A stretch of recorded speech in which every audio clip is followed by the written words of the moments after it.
வணக்கம். மீடியா 24 தமிழ் செய்திகள் வாசிப்பது உங்கள் லலிதா ரவி. கோவை மாநகராட்சி பிரதான கருத்தரங்கு அலுவலகத்தில் பல்வேறு அமைப்புகளைச் சேர்ந்த நிர்வாகிகளுடன் இணை ஆணையாளர் பேச்சுவார்த்தை நடத்தினார். இப்பேச்சுவார்த்தையில் எந்தவித முன்னேற்றமும் இல்லாமல் பேச்சுவார்த்தை முற்றிலும் தோல்வியடைந்தது.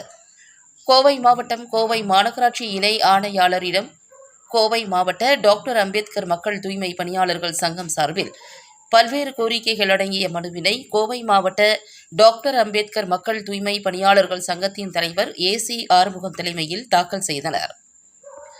மேலும் கோவை மாநகராட்சி இணை ஆணையாளரிடம் வழங்கப்பட்டுள்ள மனுவில் ஒப்பந்த பணியாளர்கள் அனைவரையும் உடனடியாக பணி நிரந்தரம் செய்ய வேண்டும், ஒப்பந்த முறையை ரத்து செய்து மாநகராட்சி நிர்வாகமே நேரடியாக தொழிலாளர்களுக்கு ஊதியம் வழங்க வேண்டும், பணி நிரந்தரம் செய்யும் வரை அரசாணை எண் 62 படியும் மற்றும் உச்சநீதிமன்ற தீர்ப்புப்படி சம வேலைக்கு சம ஊதியம் வழங்க வேண்டும் என்றும், தொழிலாளர்களிடமிருந்து மாதம் பிடித்தம் செய்யப்படும் இஎஸ்ஐ, பிஎஃப் உள்ளடக்கிய சம்பள ரசீது வழங்க வேண்டும் என்றும், இஎஸ்ஐ மருத்துவ காப்பீடு அடையாள அட்டை உடனே வழங்க வேண்டும், விடுப்பு நாட்களில் வேலைக்கு வந்தால் இரட்டிப்பு சம்பளம் வழங்க வேண்டும், சுட்டெரிக்கும் வெயில் காலத்தில் மதியம் 12 மணிக்கு மேல் வேலை வாங்குவதை கோவை மாநகராட்சி உடனடியாக நிறுத்த ஆவணம் செய்ய வேண்டும். கோவை மாநகராட்சியில் ஒப்பந்த அடிப்படையில் வேலை செய்யும் தூய்மை பணியாளர்கள் மற்றும் ஊழியர்கள் பணிச்சுமையால் உயிரிழப்பு ஏற்பட்டால் அவர்களது குடும்பத்திற்கு ரூபாய் 10 லட்சம் இழப்பீடு வழங்க வேண்டும் என்று அழுத்தமான கோரிக்கையை வைத்ததோடு மட்டுமல்லாது, பணிச்சுமையால் ஏற்படுகின்ற உயிர் இழப்பை விபத்தாக கருதி அவர்களுக்கு விபத்து காப்பீட்டு தொகையை நலவாரியம் மூலம் பெற்றுக் கொடுத்திட வேண்டும் என்று கோவை மாவட்ட டாக்டர் அம்பேத்கர் மக்கள் தூய்மை பணியாளர்கள் சங்கத்தின் கோவை மாவட்ட தலைவர் ஏசி ஆறுமுகம் கோவை மாநகராட்சி இணை ஆணையாளர் அவர்களிடம் கோரிக்கை மனுவினை வழங்கியதோடு, அதேபோல் உக்கடம் சிஎம்சி காலனி பகுதியில் மேம்பால பணிக்காக வீடுகளை இழந்து தவித்து வரும் 16 குடும்பங்களைச் சேர்ந்த தூய்மை பணியாளர்களுக்கு உடனடியாக வீடுகளை கட்டி ஒப்படைக்க வேண்டும் என்று கோரிக்கை வைத்த ஏசி ஆறுமுகம் டிஜிட்டல் மீடியா செய்தியாளர்களுக்கு சிறப்பு பேட்டி அளித்தார்.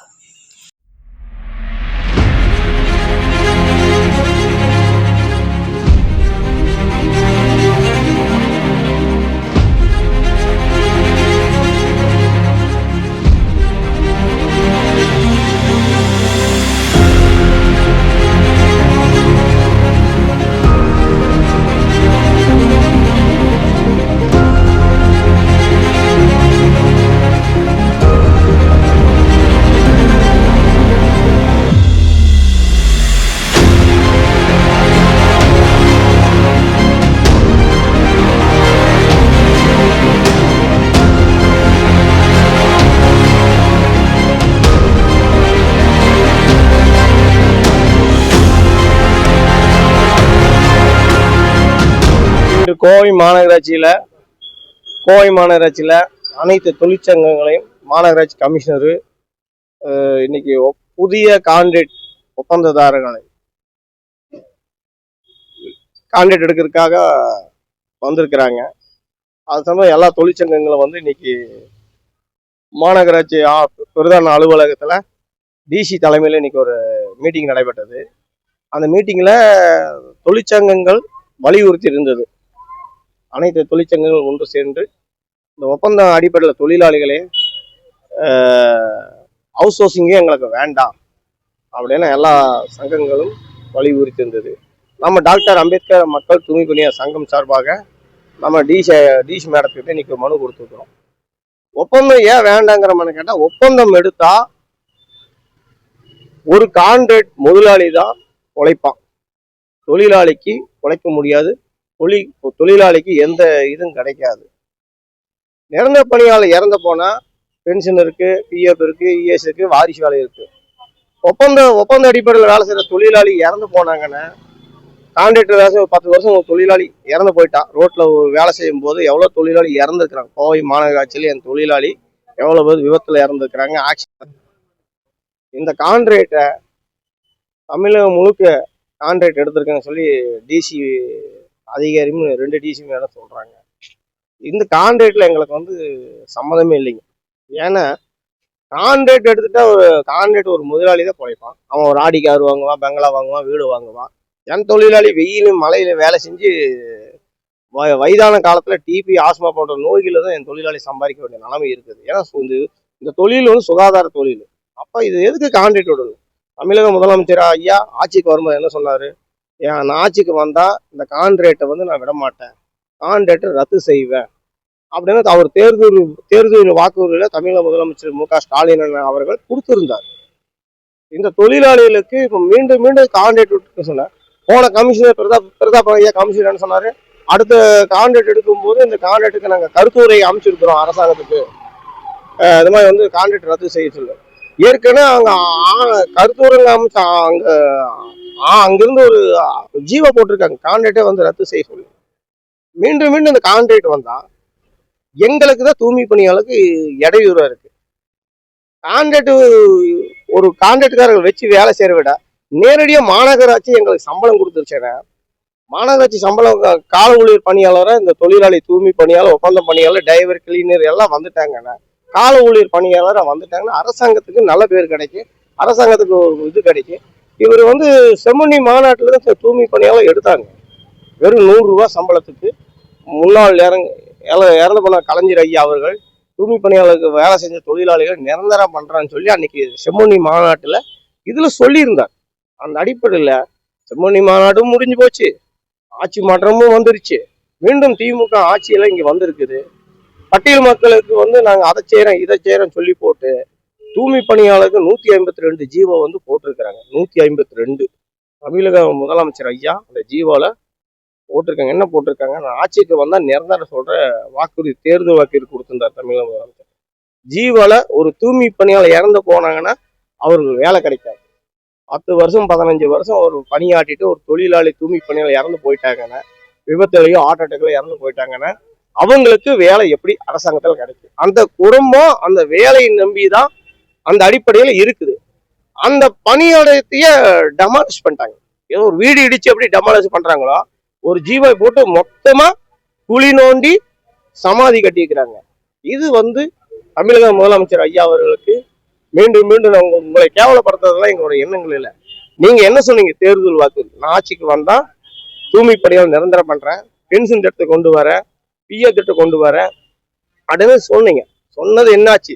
வாக்குகளை வாங்கினீங்க, தமிழக அரசு நாக்காளியை உட்காந்தீங்க. ஆனா இன்னைக்கு தூய்மை பணியாளர் தெருவுல அவங்க குடும்பம் இன்னைக்கு இறந்து போய் அவங்க மாநகராட்சிக்கு 40 வருஷம் 50 வருஷம் பணியாற்றி வேலை செஞ்சு பணின்ற காலத்துல இறந்து போன காலத்துல இன்னைக்கு அவங்க தொழிலாளி குடும்பம் வந்து ரோட்டுல நிக்குதுங்க.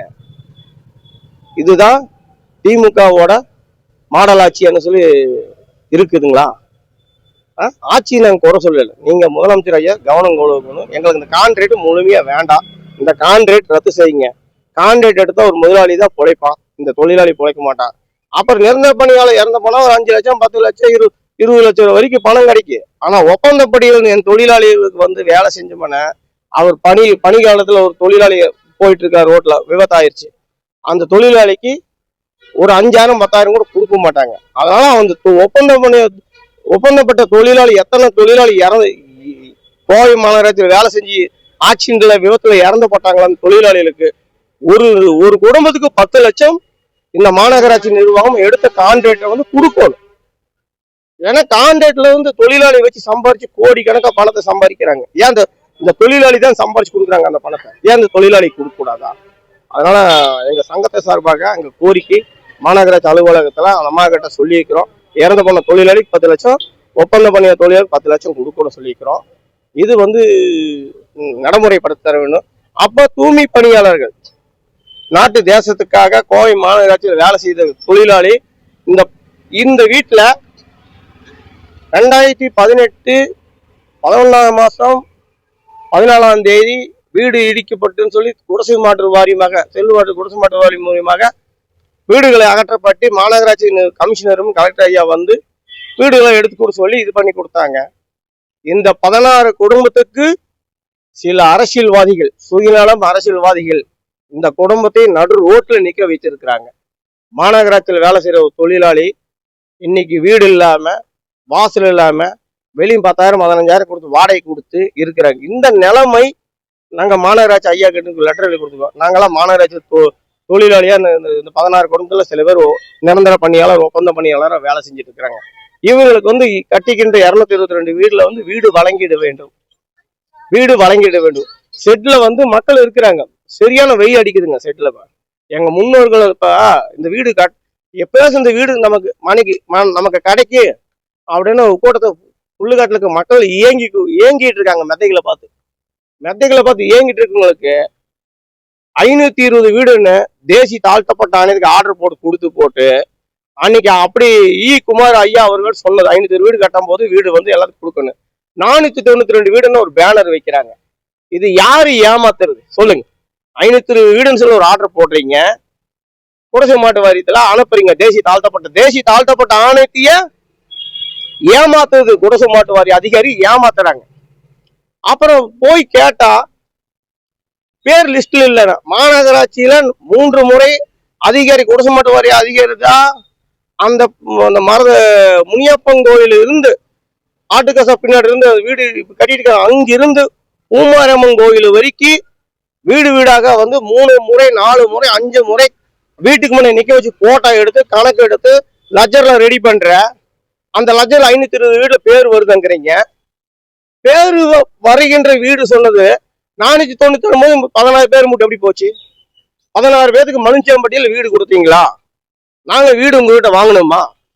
வீடு வாங்கி நீங்க எங்களுக்கு என்யூசி கொடுத்துருப்பீங்கன்னு, நாங்க வீடு வாங்கி தான் எங்களுக்கு என்யூசி கொடுத்துருப்பீங்கன்னு. கரண்ட் பில்லுக்கு என்யூசி யார் கொடுக்கறது? குடிசை மாட்டு வாரியத்துல தான் கொடுக்க முடியும். ஈபியோட என்யூசி வாங்கணுமா?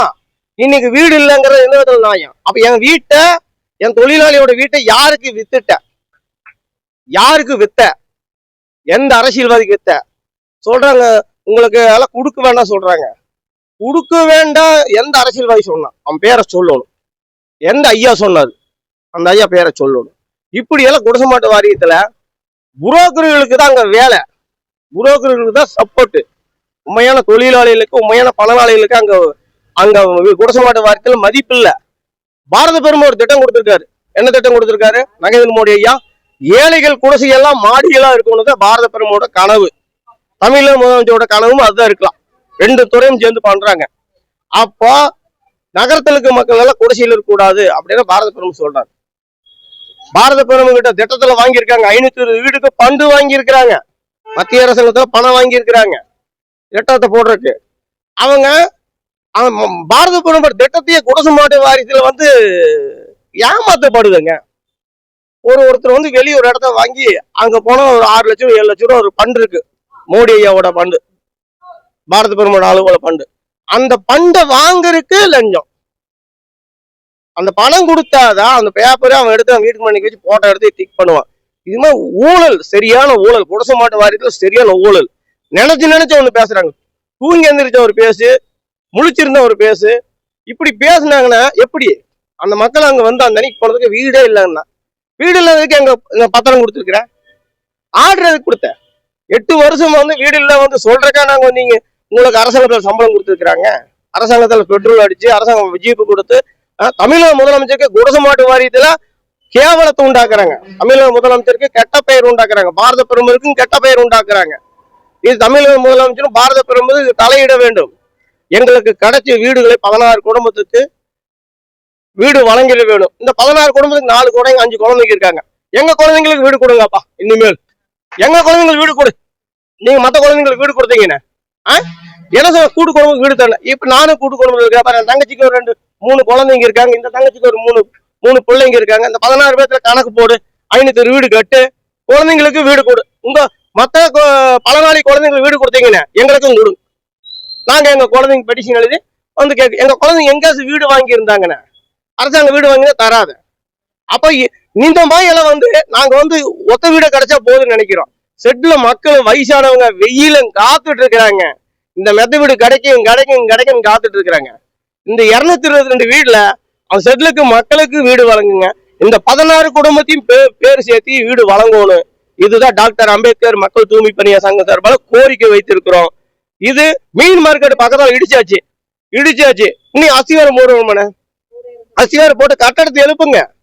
கட்டடத்தை எழுப்பி கொடுத்தாதானே மத்த பல நாளைக்கு வீடு கொடுக்க முடியும். அதனால தமிழக முதலமைச்சர் ஐயா அவர்கள் இது கவனம் கொண்டு மாநகராட்சி நிர்வாகத்தில் தூய்மை பணியாளர்கள், ஒப்பந்த பணியாளர் வேலை செய்யற தொழிலாளி குடும்பத்தை மாநகராட்சி ஐயா தான் அன்னைக்கு சொன்னார்.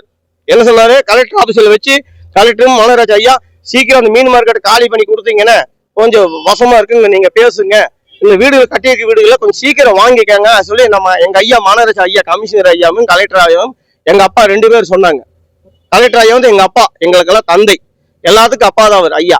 அவங்க 2 கலெக்டர் ஆபீஸ்ல மீட்டிங் போட்டு முன்னாள் கலெக்டர் ஐயா வந்து சீக்கிரம் வீட்டை வாங்கிட்டீங்கன்னா இந்த பணம் இதோட முடிஞ்சிரு, இல்லைன்னா பண்டு வந்து ஜாஸ்தியா போயிரு, நீங்க கட்ட முடியாது. ஐயாவோட வலியுறுத்தல தான் நாங்க வந்து 16 பேர் வந்து வீடு கேட்டிருக்கிறோம். வீடு கேட்கும் போதே தெரியும் வீடு பட்டியல பேர் இல்லைன்னு நினைச்சா பேர்களை மாத்துறாங்க. எங்களோட ஆர்டர்கள்லாம் டீ கடைக்கு போண்டா சுட்டு போட்டுருப்பாரு மாதிரி இருக்கு அந்த அதிகாரி. ஒரு ஆர்டரை கொடுத்து போண்டா சுட்டு போடும். ஒரு ஆர்டர் அடிச்சு ஒரு ஆர்டர் வருதுன்னு ஆர்டர் ரிலீஸ் ரோட்ல வரவங்களால கொடுக்குறேன்னு சொல்றது அரசாங்க புனிதமான அரசாங்க ஐயா அதிகாரி ஐயா கையெழுத்து போட்டிருக்காரு அந்த ஆர்டர்ல. அதுல ரோட்ல போறவங்களும் அந்த அரசாங்க அதிகாரி கொடுப்பாரா? அவரை அசிங்கப்படுத்த கூடாதுன்னு அந்த அதிகாரிய புனிதமான கையெழுத்து அல்லவா? ஏழைகள் வீடு அல்லவா? இந்த 16 குடும்பம் கரண்ட் பில் இருக்குது, சொந்த வீடு இருக்குது, அங்கேயே 3 தலைமுறையா 4 தலைமுறையா வாழ்ந்து இருக்கிறாங்க.